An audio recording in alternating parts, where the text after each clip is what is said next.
Financial markets పై పట్టు సాధించాలనుకునే వాళ్ళు Revanth conduct చేసే వెబినార్ కోసం ఈ నెంబర్ కి కాల్ చేయండి. నమస్తే, వెల్కమ్ టు సుమన్ టీవీ. నేను విష్ణు. ప్రస్తుతం పాటు amphi registered mutual fund distributor wealthy Chakradhar గారు ఉన్నారు. వారితో మాట్లాడదాం. సార్ నమస్తే. సార్ చక్రధర్ గారు. నమస్తే. సార్, ఒక ఇన్వెస్టర్ అనేవాళ్ళు కోటేశ్వరుడు కావాలి అంటే ఖచ్చితంగా ఉండాల్సింది ఏంటి? మంచి ఎగ్జాంపుల్ అండి, చెప్తానండి. ఇప్పుడు సాధారణంగా చూడండి, ఒక బిజినెస్ మ్యాన్ అనుకోండి, బిజినెస్ చేసి కోటేశ్వరుడు అవుతాడు. ఇప్పుడు ఏదైనా మంచి కాలేజ్ లో సీట్ వచ్చింది అనుకోండి, స్టార్టింగ్ సాలరీ కూడా కోటి రూపాయలు తీసుకునే వాళ్ళు ఉన్నారు, అలా ఉద్యోగం చేసి సంపాదించే వాళ్ళు ఉన్నారు. కానీ ఒక ఇన్వెస్టర్ గా మాత్రం మనం కోటేశ్వరులు కావాలంటే అదృష్టం ఉండాలండి.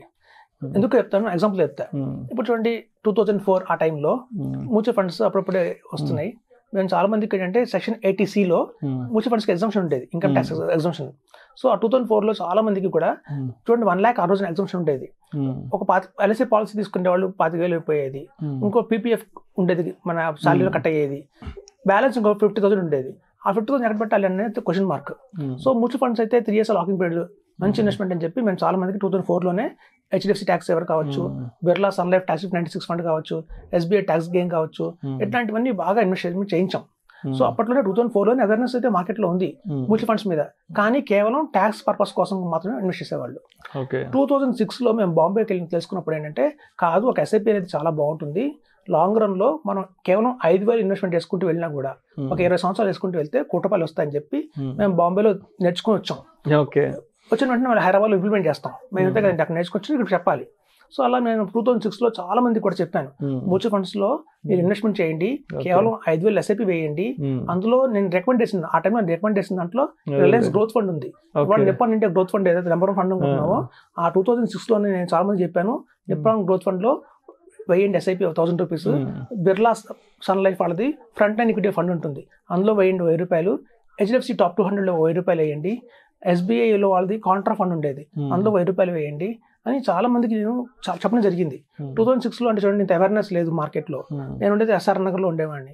ఎస్ఆర్ నగర్, అమీర్పేట, బేగంపేట ఇది కొంచెం కవర్ చేసేవాడిని. అలా చెప్తూ ఉంటే మంచి ఎస్ఐపి వేయండి అని చెప్తే ఒక ఇన్వెస్టర్స్ ఏమైనా వాళ్ళంటే, కొంచెం టైం ఇవ్వండి, మా చార్ట్ అకౌంటెంట్ కనుక్కొని చెప్తాను, ఆయన కొంచెం బాగా సిఏ అంటే కొంచెం తెలిసిన వాళ్ళు ఉంటారు, ఇందులో అవగాహనలో ఉంటారు.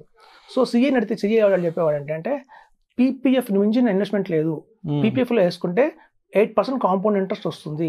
మనం ప్రతి నెల 70,000 వేసుకున్న సంవత్సరానికి మీరు 15 సంవత్సరాలు వేస్తే కనుక 50 లక్షల దాకా వస్తుంది దగ్గర అని చెప్పి ఏదో క్యాల్కులేట్ చేసి చెప్పేవాళ్ళు. సో చార్ట్ అకౌంటెంట్లు అందరూ పీపీఎఫ్ లో ఇవ్వని చెప్పేవాళ్ళు. ఇంకొంతమంది ఇన్వెస్టర్స్కి వెళ్ళి చెప్తే, సార్ మ్యూచువల్ ఫండ్స్ లో వేయండి, ఎస్ఐపి వేయండి, లాంగ్ రన్ లో మంచి రిటర్న్స్ వస్తాయి మీకు అని చెప్తే, ఉండండి మా జనరల్ మేనేజర్ ఉన్నాడు మా మాయ బ్యాంకులో, డిప్యూటీ జనరల్ మేనేజర్, ఆయన అడుగుతాని చెప్పి బ్యాంక్ వెళ్ళేవాళ్ళు. వాళ్ళ మాయని చెప్పేవాళ్ళంటే, చచ్చి అక్కడ పోకు, మ్యూచువల్ ఫండ్స్ చాలా దారుణం, మార్కెట్ చాలా వాలిటాలిటీ ఉంటుంది, వేసామంటే ప్రిన్సిపల్ కూడా పోతుంది మనకి, బ్యాంక్ ఎఫ్డి సురక్షితం, ఢోకా ఉండదు అని చెప్పి ఎఫ్డి లేదు, ఆ ఎఫ్డి వేసుకుంటే ఓడి తీసుకోవచ్చు నువ్వు కావాలంటే లోన్ రూపంలో, బెనిఫిట్స్ చాలా ఉన్నాయని చెప్పి అటు పక్క చెప్పేవాళ్ళు. అలాగే కొంతమంది ఎల్ఐసిలో చీఫ్ మేనేజర్ కూడా ఎల్ఐసి బెస్ట్ అని చెప్పేవాళ్ళు. సో మనం ఎంతమందిని కలిసినా కూడా వేరే వాళ్ళని అడిగి ఎంక్వైరీ చేస్తాం. 2006 అప్పుడు నా ఏజ్ 26 years. సో ఈ చిన్న పిల్లాడు కొంచెం 26 years అంటే పెద్దగా నమ్మరు జనాలు, కుర్రాడు కదా మనం నమ్మాలా అని చెప్పి. సో అట్లా ఎంతో మంది ఎస్ఐపి చేయండి అని చెప్తే ఒక దగ్గర 30 మంది మాత్రం రెడీ అయ్యారండి. ఒక 30 members మాత్రం ఎస్ఐపి స్టార్ట్ చేశారు. 2006, 2007 దగ్గర నేను 50 మంది దాకా కన్విన్స్ చేయగలిగా ఎస్ఐపి వల్ల. సో వాళ్ళ చేత కూడా ఇందులో మనకి నిప్పాన్ గ్రోత్ ఫండ్ లో కానివ్వండి, రిలయన్స్ గ్రోత్ ఫండ్ కానీ, మన ఎస్బీఐ వాళ్ళ Contra fund, Birla front line లో వేయించారు. అయితే 2008 ఏం జరిగిందంటే, నాకు ఈ కాలికి చిన్న మైండ్ ఆపరేషన్ అయింది. ఈ గోరు చుట్టూ అంటారు కదా, ఈ బొటన్ వాళ్ళకి గోరు లోపల పెరిగింది అనమాట గోరు. సో దానికి బాగా లోపలికి ఎక్స్పాండ్ అయ్యేసరికి డాక్టర్ అన్నారు, కొంచెం మైండ్ ఆపరేషన్ చేయాలమ్మా, గోరు చుట్టూ తీసేయాలని చెప్పి చేశారు.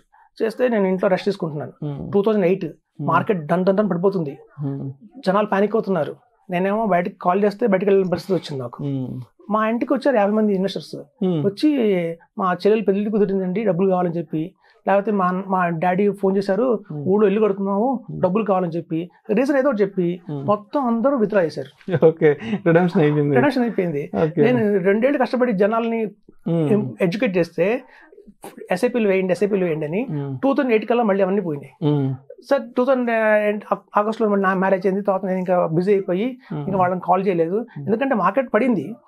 మనం చెప్పిన తర్వాత ఎవరైతే ఇన్వెస్ట్మెంట్ చేయలేదో వాళ్ళందరూ ఏమన్నారు, చూసావా మేము ముందే చెప్పావా మార్కెట్లో ఇట్లాంటి ఉద్యోగులు ఉంటాయని చెప్పి, మేము వేయలేదు కదా, మంచి మేము ఎస్కేప్ అయ్యాం అనుకున్నారు. వేసిన వాళ్ళందరూ ఏమో విత్డ్రా అయ్యారు. సో మళ్ళీ 2009 కల్లా మొత్తం అందరు ఇన్వెస్టర్స్ మళ్ళీ భయపడిపోయి ఆగిపోయారు. 2010 దాకా కూడా మళ్ళీ మార్కెట్ కోలుకోవాలా. సో 2010లో మొదలుపెట్టిన వాళ్ళందరూ కూడా కొంచెం ధైర్యం చేసి 2014 కల్లా మళ్ళీ డ్రాప్ చూశారు. సో ఇలా అప్ అండ్ డౌన్స్ చాలా జరిగాయండి. అయితే ఇప్పుడు చూడండి ఇవాళ రియలైజ్ అయ్యారు జనాలు. సో ఓకే, ఆ రోజు మనం తీసుకున్న డెసిషన్ రాంగ్ డెసిషన్, చక్రధరే కరెక్ట్ చెప్పాడు. ఆ రోజు కనుక మన ఎస్ఐపి కంటిన్యూ చేస్తుంటే ఇవాళ మన దగ్గర చాలా మంచి అమౌంట్ ఉండేది. ఎమోషన్స్ కంట్రోల్ చేసుకో. అనవసరంగా వేరే ఈ సబ్జెక్ట్ తెలియని వాళ్ళు అడిగాం. ఒక సీఏ కావచ్చు, ఒక బ్యాంక్ మేనేజర్ కావచ్చు, లేకపోతే ఒక ఎల్ఐసి ఇన్సూరెన్స్ చీఫ్ మేనేజర్ కావచ్చు, వీళ్ళందరికీ వీటి గురించి అవగాహన లేదు. వాడు బాంబేకి వెళ్ళి తెలుసుకొచ్చారని చెప్పినా కూడా మనం నమ్మలేదు. సో ఇవాళ చక్ర చెప్పింది కరెక్ట్. ఆ రోజు మనం పొరపాటు చేసామని రియలైజ్ అయ్యారు. రియలైజ్ అయ్యి ఆ ఇన్వెస్టర్స్ ఎవరైతే మనలో ట్రావెల్ చేశారో, ఎన్నాళ్ళు ఇన్సూరెన్స్ లో ట్రావెల్ చేశారు, ఫస్ట్ నా పిఎంఎస్ క్లయింట్స్ వాళ్ళే. ఇప్పుడు నేను పిఎంఎస్ అని చెప్పగానే వాళ్ళకి అనుమానం లేకుండా ఇంకోళ్ళు ఎవరిని ఎంక్వైరీ చేయకుండా ఎస్ వీడు చెప్పింది కరెక్టే, వీడు చెప్పాడంటే అందులో వాస్తవం ఉంది అని చెప్పి మనకి పిఎంఎస్ లో ఇన్వెస్ట్మెంట్ చేసి వాళ్ళ పిల్లల చేత మన దగ్గర 20,000 ఎస్ఐపి వేయిస్తున్నారు, 15,000 ఎస్ఐపి వేయిస్తున్నారు. సో వాళ్ళు రియలైజ్ అయ్యారు. సో ఇదే కనుక ఆ రిలేషన్ ఆ రోజున వాళ్ళు వచ్చుంటే అందరూ ఇవాళ నిపాన్ ఇండియా గ్రోత్ ఫండ్ లో కూడా రిటర్న్స్ తీసుకునేవాళ్ళు. ఇప్పుడు చూడండి చాలా మంది చెప్తారు నిపాన్ గ్రోత్ ఫండ్ మంచిది, హెచ్డిఎఫ్సి టాప్ 20 మంచిది అని. అవన్నీ పాస్ట్ టెన్స్ లో. కానీ ఇప్పటి నుంచి కనుక 2034 కావచ్చు, 2040 కావచ్చు, అట్లాంటి రిటర్న్ ఇచ్చేది ఏదైనా ఉంది అంటే అది పిఎంఎస్ అని చెప్పచ్చు. సో చాలా మందికి ఆ రోజు 2004, 2006 లో ఒక విధంగా చెప్పాలంటే మనం ఒంటరి పోరాటం చేసాం. ప్రపంచం అంతా మ్యూచువల్ ఫండ్స్ వద్దు అంటే మనం మ్యూచువల్ ఫండ్స్ చేయండి అని చెప్పాం. ఇవాళ కూడా మీరు గమనిస్తే ఈ 2024 లో నేను ఒక్కడనే హైదరాబాద్ లో పిఎంఎస్ చేయండి అని చెప్తున్నాను. ఇవాళ కూడా నేను ఒంటరి పోరాటం చేస్తున్నా. ఇది ఎప్పుడు తెలుసుకుంటుంది బెనిఫిట్ అంటే ఈ 2034 లో తెలుస్తుంది. సో ఇక్కడి నుంచి కనుక 10 years చూసుకుంటే లేదా ఒక 15 years చూస్తే కేవలం మనం 50 lakhs ఇన్వెస్ట్మెంట్ చేసినా కూడా బై 2044కి 20 crores వస్తుందండి. నిపాన్ ఇండియా గురించి ఇవాళ మనం ఎలా చెప్పుకుంటున్నాము గ్రోత్ ఫండ్ గురించి, మళ్ళీ ఒక 20 years తర్వాత అందరూ పిఎంఎస్ గురించి చెప్పుకుంటారు. సో కాబట్టి మనం ఇవాళ రియలైజేషన్ చేసుకొని వాటిలో ఇన్వెస్ట్మెంట్ చేస్తే రిటర్న్స్ బాగా వస్తాయి. చూడండి ఎన్జే పిఎంఎస్ ఉన్న వాటిలో బెస్ట్ పిఎంఎస్ గా ఉంది. ఇప్పుడు చూడండి అందులో మీకు చూస్తే మ్యూచువల్ ఫండ్స్ కూడా ఉంటాయి. ఇప్పుడు చాలా మంది ఈవెన్ అదర్ అడ్వైజర్స్ మీరు అడిగినా కూడా వాళ్ళు చెప్పేది కూడా ఏంటంటే మ్యూచువల్ ఫండ్స్ పిఎంఎస్ సమానంగా రిటర్న్స్ వస్తాయని చెప్తున్నారు. సో కాబట్టి మీకు పెద్ద డిఫరెన్స్ ఏం లేదు కదా. మన దగ్గర ఎవరి దగ్గర అయితే 50 లక్షలు ఉన్నాయి ఇవాళ అంటే ఆ 50 lakhs ని కనుక కేవలం మ్యూచువల్ ఫండ్స్ లో కాకుండా పిఎంఎస్ లో ఇన్వెస్ట్మెంట్ చేస్తే రాబోయే రోజుల్లో అధిక లాభాలు చూస్తారు. ఇప్పుడు చూడండి మనం ఎందుకు అలా చెప్తున్నామంటే అదృష్టం అని వాస్తవంగా జరిగింది 1995 లో ఇది అన్నదమ్ములకి ఆస్తి పంపకాల్లో లక్ష వచ్చింది. అన్నయ్య ఏమో ఈసీఎల్ లో పనిచేసేవాడు ఎంప్లాయీగా, తమ్ముడేమో ఐడిపిఎల్లో పనిచేసేవాడు.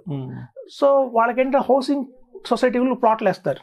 ప్లాట్లు వేసి ఈసీఎల్ వాళ్ళకేమో అటుపక్క ప్లాట్లు వేసి ఇచ్చారు, ఐడిపిఎల్ వాళ్ళకేమో కుక్కడపల్లి సైడ్ ప్లాట్లు వేసి ఇచ్చారు. సో 1995 లో ₹1,00,000 అక్కడ పెట్టిన వాళ్ళకి 99 లో ₹1,00,000 ఇక్కడ కుక్కడపల్లి పెట్టిన వాళ్ళకి ఆ రోజు డిఫరెన్స్ వస్తాయి. ఇవాళ అక్కడ ఎంత పెరిగింది అంటే అక్కడ మహా అయితే 2 కోట్లు అయింది, ఇక్కడ ఏకంగా 5 కోట్లు అయింది. సో అదే అదృష్టం అంటే. సో ప్రతి ఒక్క ఇన్వెస్టర్ కి కూడా మనకు తెలియదు మన ఇన్వెస్టర్ టైంలో ఫ్యూచర్ లో అంత రేంజ్కి వెళ్తుందని చెప్పి. సో అలాగే మన దగ్గర 50 లక్షలు ఉన్నాయి అంటే మ్యూచువల్ ఫండ్స్ లో పెడితే మనం అనుకున్న టీసీఎల్ లో ఇన్వెస్ట్ చేసినట్టే అవుతుంది. కనుక పిఎంఎస్ లో ఇన్వెస్ట్మెంట్ చేస్తే మాత్రం కుక్కడపల్లి సైడ్ ఇన్వెస్ట్ చేసినట్టే అవుతుంది. ఎందుకంటే లాంగ్ రన్ లో తెలుస్తుంది ఆ డిఫరెన్స్ వాళ్ళకి. అట్లీస్ట్ 4 times ఎక్స్ట్రా రిటర్న్ అయితే గ్యారంటీగా వస్తుందని చెప్తున్నాను. సో కాబట్టి మనం పిఎంఎస్ ని అర్థం చేసుకొని ఎప్పుడైనా సరే ఇన్వెస్ట్ చేసుకుంటూ వెళ్తే మంచి లాభాలు చూడొచ్చు. Thank you so much sir. Thank you.